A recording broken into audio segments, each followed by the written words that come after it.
नमस्कार। मैं हूं कैलाश सरपंच पंचायत हल्का सुमन ब्लॉक पंचारी डिस्ट्रिक्ट उधमपुर।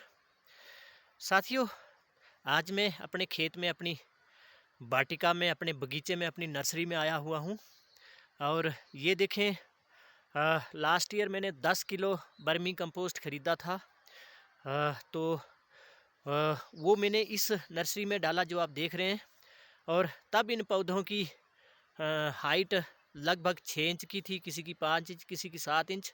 तो अभी ये बढ़कर बर्मी कंपोस्ट के प्रभाव से किसी की हाइट लगभग 40 इंच, किसी की 30 इंच, किसी की 20 इंच हो गई है। तो साथियों, ये है बर्मी कंपोस्ट का प्रभाव। और ये देखें साथियों, ये है बर्मी कंपोस्ट का प्रभाव। और जब मैंने इसमें बर्मी कंपोस्ट डाला था पिछले साल, तो इन अखरोट के पौधों की ऊंचाई हाइट लगभग 6 इंच की थी और अब इन पौधों की हाइट लगभग किसी की 40 इंच, किसी की 30 इंच और किसी की 50 इंच हुई है। देखो कितना बड़ा पौधा हुआ है। और ये है बर्मी कंपोस्ट का प्रभाव। तो मैं अपने जम्मू कश्मीर के और PLB के किसानों, बागवानों से और कश्मीर के बागवानों से यही उनको परामर्श देता हूँ कि अपने खेतों में जो आपने बाग बगीचे लगाए उनमें बर्मी कंपोस्ट का उपयोग कीजिए। और हमने नया बिजनेस उधमपुर में और पंचेरी में ये बर्मी कंपोस्ट का खोला है और लगभग 25 टन हमारे पास बर्मी कंपोस्ट खाद पड़ी हुई है। और क्वांटिटी के हिसाब से इसका रेट होगा। जिसको 25 किलो चाहिए उसको अलग रेट, जिसको 1 क्विंटल चाहिए उसको अलग से रेट मिलेगा और जिसको टन चाहिए उसको अलग से रेट हम लगाएंगे। तो ये वीडियो देखने के लिए बहुत बहुत धन्यवाद। जय हिंद, जय भारत।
पेड़ में कितना वो करना चाहिए हमें डालने के लिए? ऊपर है पूरा चार्ट दिखाता हूँ।